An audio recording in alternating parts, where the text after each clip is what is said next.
Mungkin saya pindah ke Ike sedikit, masih tentang WFH sama LFH tadi.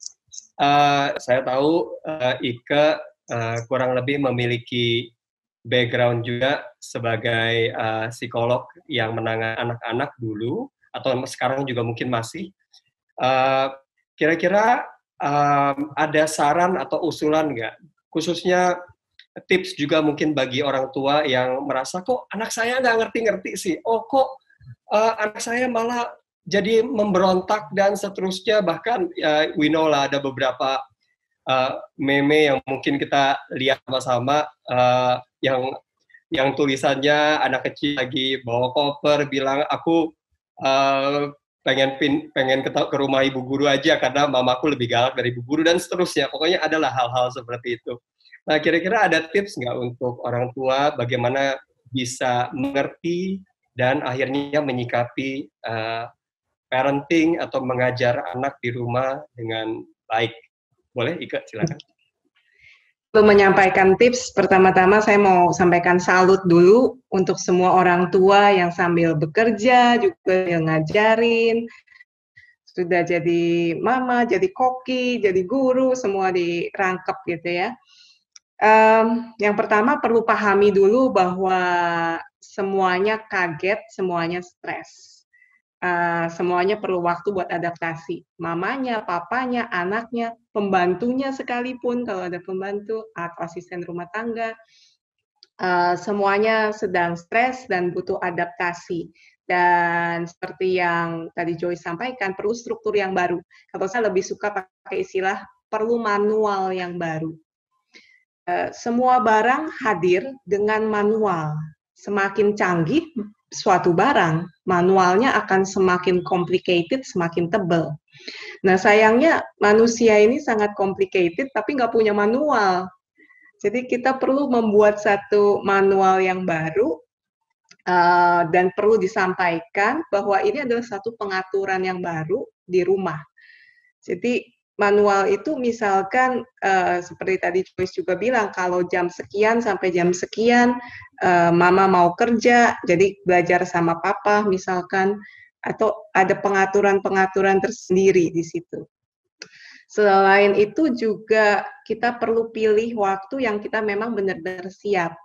Saya pribadi mengalami keponakan saya minta dibantu kerjakan tugas agama.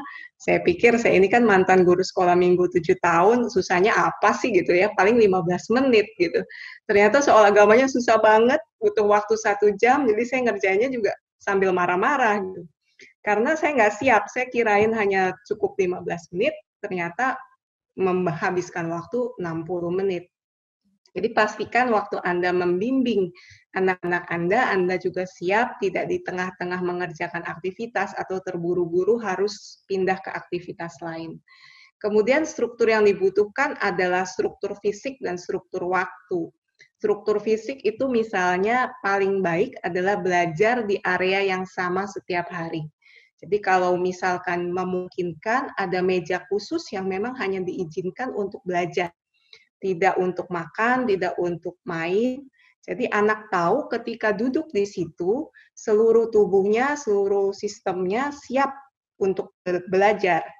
Nah, jika tidak memungkinkan, Anda bisa menggunakan meja belajar, bisa menggunakan meja makan, tetapi letakkan taplak yang berbeda. Jadi ketika anak lihat taplak itu keluar atau satu aksesoris keluar, anak akan tahu bahwa mama akan serius, mama nggak akan bercanda, dan dia pun harus serius. Itu physical structure. Time structure, kapan waktunya untuk belajar, dan sebelum belajar ada baiknya warming up. Misalkan lompat-lompat, jumping jack. Ketika kita bergerak, kita sebenarnya sedang menyiapkan otak juga untuk mulai belajar. Dan atur waktu supaya di akhir itu anak mendapatkan satu reward. Misalkan kalau kamu selesai belajar, kamu boleh nonton kesukaan. Kalau kamu selesai belajar, mama udah siapin cemilan. Dan yang paling akhir, tapi juga yang tidak kalah penting adalah memanage ekspektasi. Karena nggak semua orang adalah guru. nggak semua orang berbakat mengajar. Jadinya ya wajar aja kalau kualitas ngajarnya masih harus belajar, tertantang, dan juga kualitas hasil belajar dari anak kita pun akan berbeda. Wow, thank you. Itu sangat membantu, saya yakin buat begitu banyak orang tua yang mendengarkannya. Mungkin manage your expectation yang terakhir tadi juga termasuk bagaimana cara kita berpikir untuk menyelesaikan suatu masalah atau suatu soal dalam pelajaran atau PR-nya.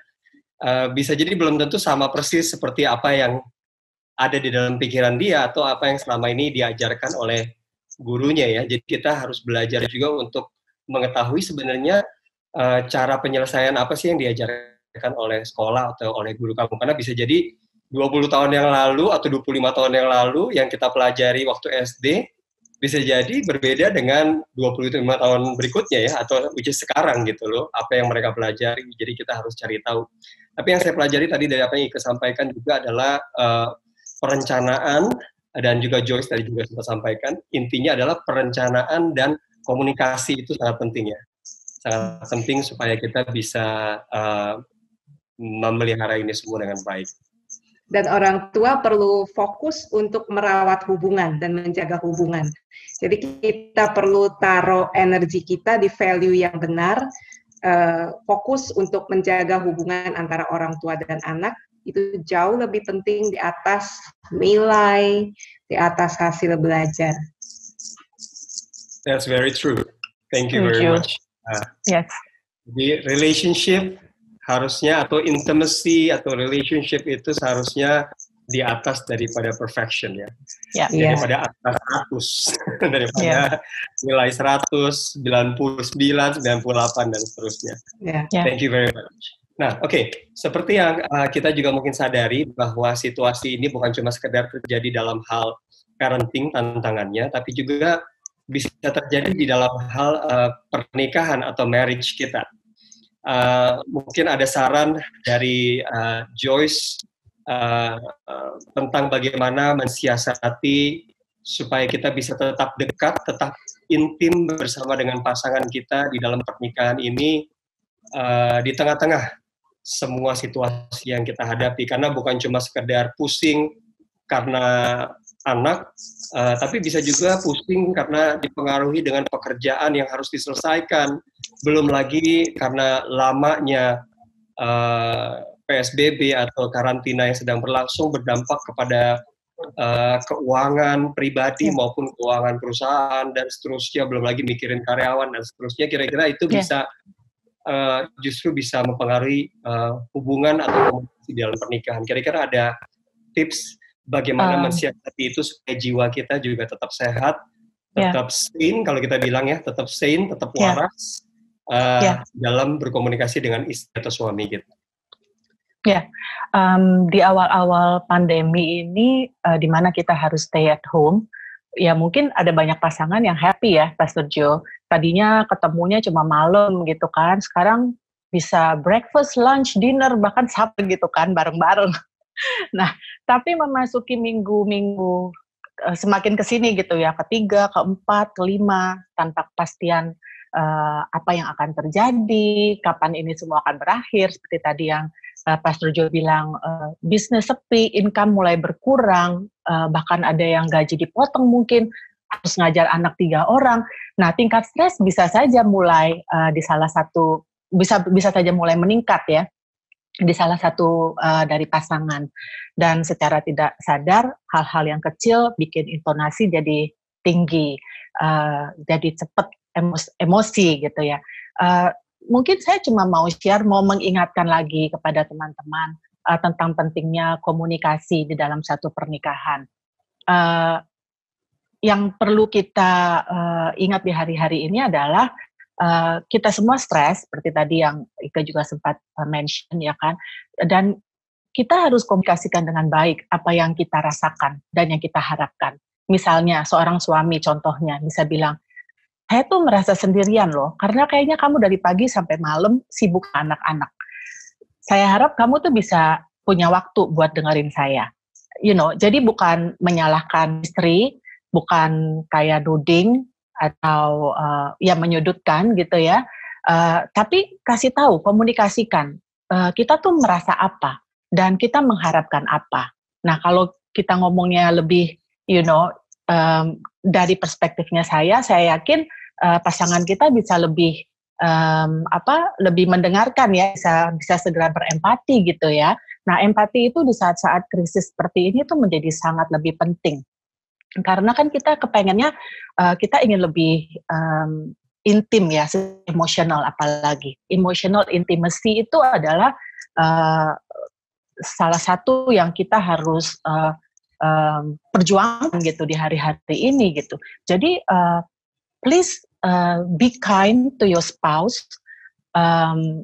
love them well, karena terbukti secara ilmiah kita ini akan dikuatkan pada saat kita merasa kita dicintai gitu. Jadi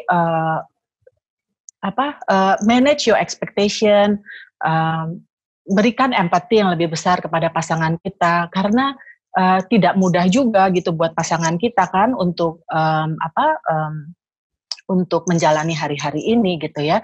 Nah, setelah itu ini saya tahu nggak gampang, tapi ini bisa dilakukan. Be affectionate, penuh kasih sayang. Kita semua di sini terdampak, ya kan? Jadi kita kita mau memberikan kasih sayang yang lebih kepada pasangan kita. Salah satunya yang paling ekspresif yang kita bisa tunjukkan itu adalah sentuhan. Powerful sekali, sentuhan itu sangat powerful. Just a little pat, terus elusan gitu ya, itu aja udah cukup gitu.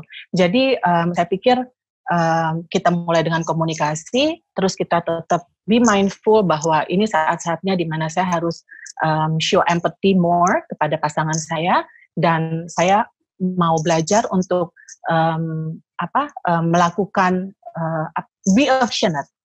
Saya mau belajar untuk lebih affectionate terhadap pasangan saya gitu. Saya pikir sih itu, Pastor Joe. Oh, thank you very much. Saya berdoa itu semua yang tadi disampaikan bisa sangat membantu. Jadi kita harus intonasi kita tadi ya. Jangan cepat, be kind to each other, mengerti bahwa semua ini situasinya nggak ideal, dan juga be affectionate ya, salah satunya tentunya tadi lewat sentuhan yang paling gampang. Biasanya kita jarang ketemu, kita kangen, tapi ini sekarang kita dapat kesempatan untuk ketemu terus. Jadi justru tantangannya adalah bagaimana kita bisa be kreatif kali ya, kreatif di dalam menunjukkan kasih sayang kita, affection kepada pasangan kita satu sama lain. Well, that's awesome. Thank you.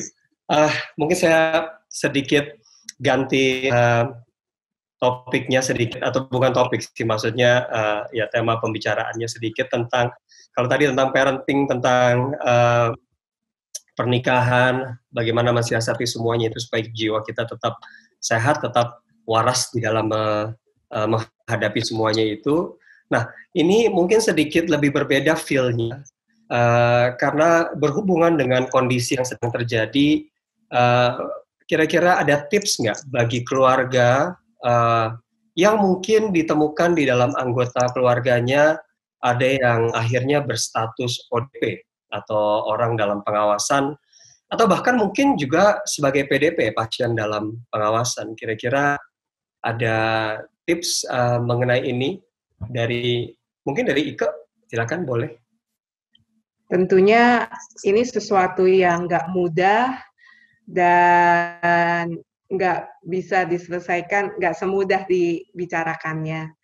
Karena mereka sedang berhadapan dengan bukan cuma tantangan kesehatan, tetapi juga tantangan stigma. Karena penyakit ini begitu infectious, begitu mudah menular, jadi ada stigma tertentu yang mengikutinya. Tetapi kita perlu menjaga supaya kita memiliki sudut pandang yang benar. Kitanya dulu yang jangan mau hidup di bawah stigma dan dipengaruhi oleh stigma ini. Jadi gampangnya kita jangan malu dulu deh. Saya sendiri punya seorang teman yang ibunya sudah positif terinfeksi, dan dia posting itu terbuka di Facebook dengan day by day bagaimana perkembangannya. Itu cara dia sendiri untuk melawan stigma dan melawan tekanan yang mungkin bisa dia alami. Yang pasti juga kemudian kita bisa berempati kepada baik yang ODP, PDP maupun yang sakit itu, pastinya mengikuti protokol medis dan perlu juga menata emosi sendiri karena nggak mudah menjadi anggota keluarganya, menata kecemasan, menata kekhawatiran, dan ketika di saat semuanya nggak pasti, menurut saya hanya satu hal yang pasti, yaitu kita berlari kepada Tuhan. Kita berlari kepada Tuhan supaya kita bisa mendapatkan kepastian, rasa aman, dan rasa damai. Itu dari saya. Thank you very much. That's very true. Kalau kita udah mentok kiri kanan, kita nggak tahu mau kemana lagi. Of course kita harus bisa lihat ke atas ya, look up, dan melihat menemukan pengharapan dan kekuatan dari Tuhan. Mungkin saya mau pindah lagi ke Joyce. Sebagai saya tahu juga Joyce ikut membantu bersama dengan tim counseling ministry yang ada untuk melayani bersama-sama dengan tim peduli COVID-19 dari JPCC, dari Yayasan JPCC, untuk melayani mereka yang membutuhkan konsultasi, membutuhkan counseling. Kira-kira bagaimana sih kita harus bersikap ketika menemukan kabar duka ya, kurang lebih, di mana keluarga dari saudara kita atau teman kita itu meninggal dunia karena coronavirus ini, karena COVID-19 ini. Kira-kira hal-hal apa saja yang kita perlu perhatikan supaya kita bisa memberikan kekuatan, bukannya justru mendatangkan kelemahan, gitu. Kira-kira apa yang bisa disampaikan? Mungkin yang perlu kita ingat adalah hal-hal yang kita tidak perlu tanyakan ya, seperti kok bisa, kena di mana, what happened, pertanyaan-pertanyaan yang akhirnya membuat teman kita jadi itu ya, jadi sepertinya tuh jadi lebih berat gitu, harus menceritakan lagi. Dan saya rasa hari-hari ini adalah di mana kita harus show empathy dengan lakukan sesuatu yang kita bisa lakukan. Misalnya mengirimkan makanan, mengirimkan masakan gitu ya. Terus kita bisa WhatsApp mereka, tanya how are you, kalau kamu butuh mau ngobrol, kamu bisa cerita ke saya gitu. I'm all ears. Saya akan dengerin kamu gitu. Saya akan nemenin kamu melalui ini gitu ya. Karena ini nggak gampang kan, Pastor Joe. Belum tentu juga dia bisa. Setahu saya hanya beberapa jam. Setelah itu harus langsung ke penguburan ya. Jadi masa grieving mereka juga akan lebih lama gitu. Jadi jangan tanya sesuatu yang bisa membuat mereka jadi lebih ini lagi gitu.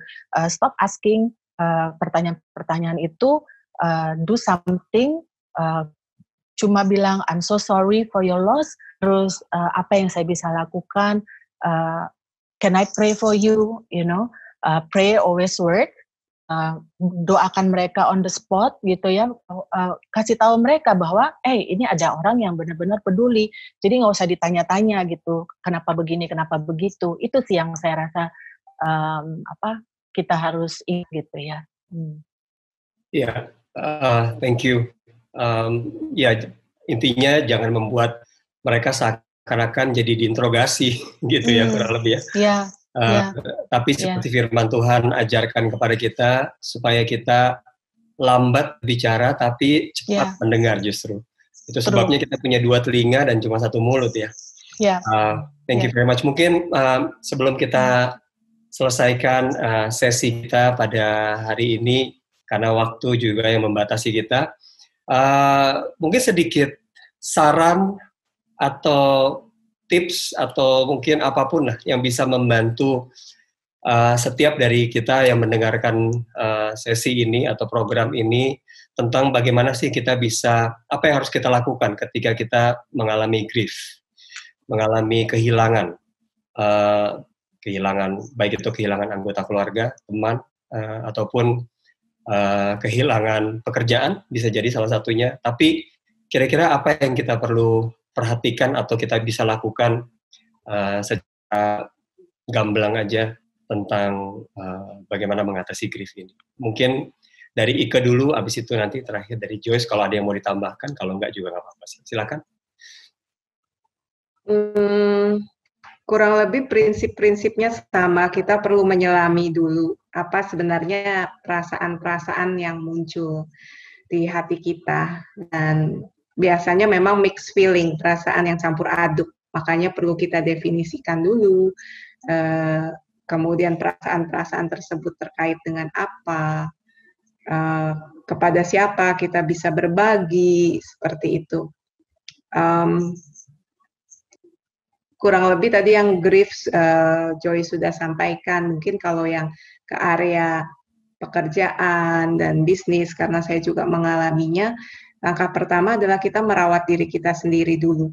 Karena ketika kita sudah mendapatkan kembali rasa aman kita sudah grounded, kalau istilahnya Joyce, kita baru bisa dengan lebih tenang, kreatif, memikirkan ide-ide dan inovasi-inovasi apa. Dan di lain yang di luar yang sudah kita sampaikan dan kita bahas bersama, ada yang bisa kita lakukan, yaitu tetap melakukan charity. Karena ketika kita mulai memikirkan orang lain, fokus kita akan berubah. Kita tidak lagi terpaku pada fokus mengasihani diri sendiri, tetapi kita mulai melihat bahwa diri kita juga berdaya. Nah, charity kan nggak selalu uang ya. Charity itu bisa juga doa. Jadi mulai kontak teman dan bukan cuma sekedar nanya apa kabar, tapi kita tanya, apa yang bisa saya doakan buat kamu? Ya, kalau masih ada sedikit uang, mungkin sekarang banyak yang mulai bisnis makanan, kita bisa bantu, atau sekedar bantu promokan gitu ya, atau sekedar tadi menjadi tempat curhat, itu adalah bentuk charity yang bisa kita lakukan supaya fokus kita tidak hanya nungguin kapan corona ini akan hilang. Fokus kita nggak cuma ngeliatin angka corona hari ini berapa, tapi kita bisa mulai merasa berdaya, berdampak, kita powerful, dan saya yakin orang yang berbagi itu nggak akan kekurangan. Orang yang memberi, kepadanya akan diberi.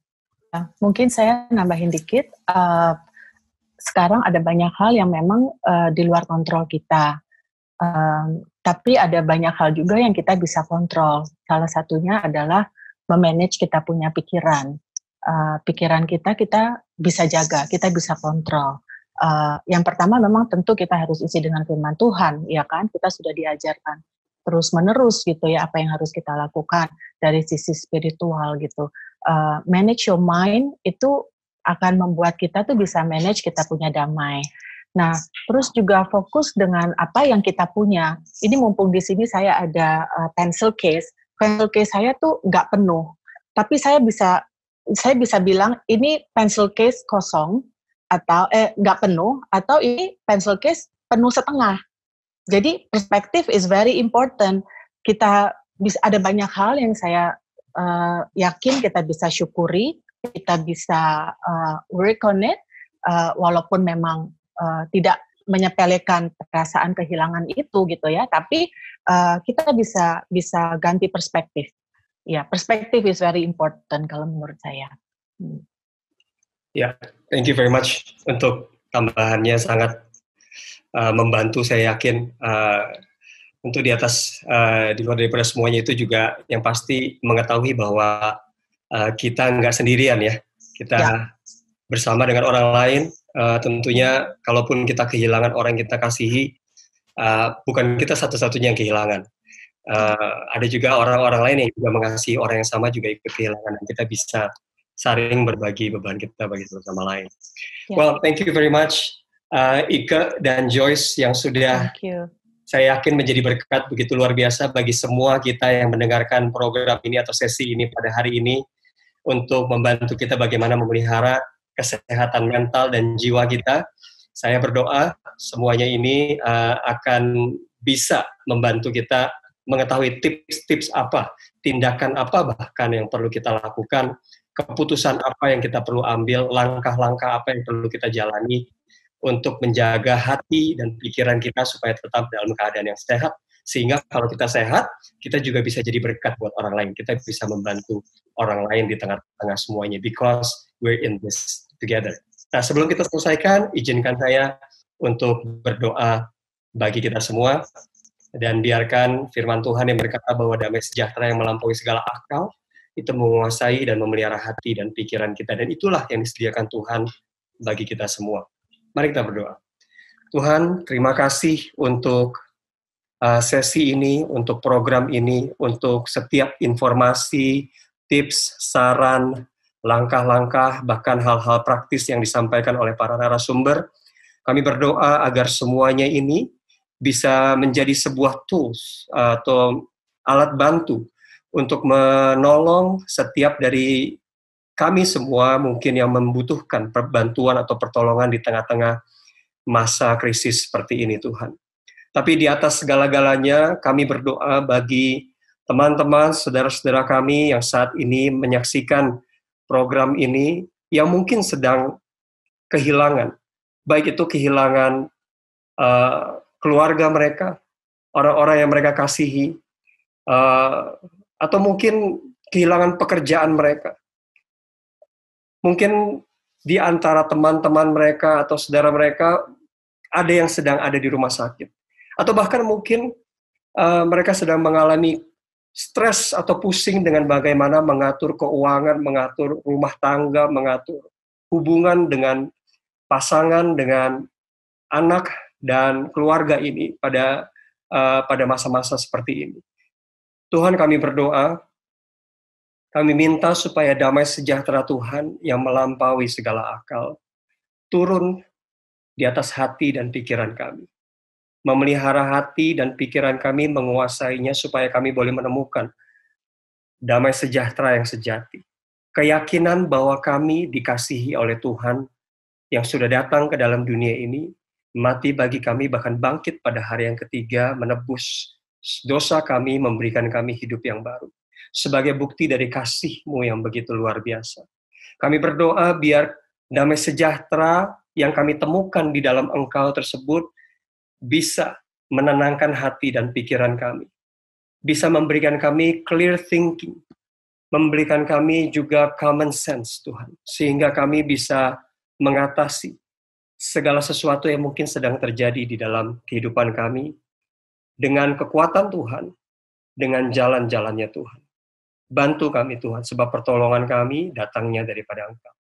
Terima kasih, kami yakin kami menerima kuasa dari Roh Kudus dan ketenangan dan penghiburan, kekuatan dari Roh Kudus yang ada di dalam diri kami, supaya kami bisa menghadapi hari esok, bahkan hari-hari berikutnya dengan lebih baik lagi, dengan lebih kuat lagi. Karena kami tidak sendirian, tapi kami bersama dengan Engkau, Immanuel, Tuhan yang beserta dengan kami. Terima kasih Bapa. Kami panjatkan doa ini hanya di dalam nama Tuhan Yesus Kristus. Kami berdoa dan mengucap syukur. Amin. Amin. Thank you very much. Sekali lagi, para adik members dan setiap saudara yang mendengarkan, kami berdoa supaya semuanya ini menjadi berkat buat saudara. So stay home, stay blessed, dan stay healthy. Bye.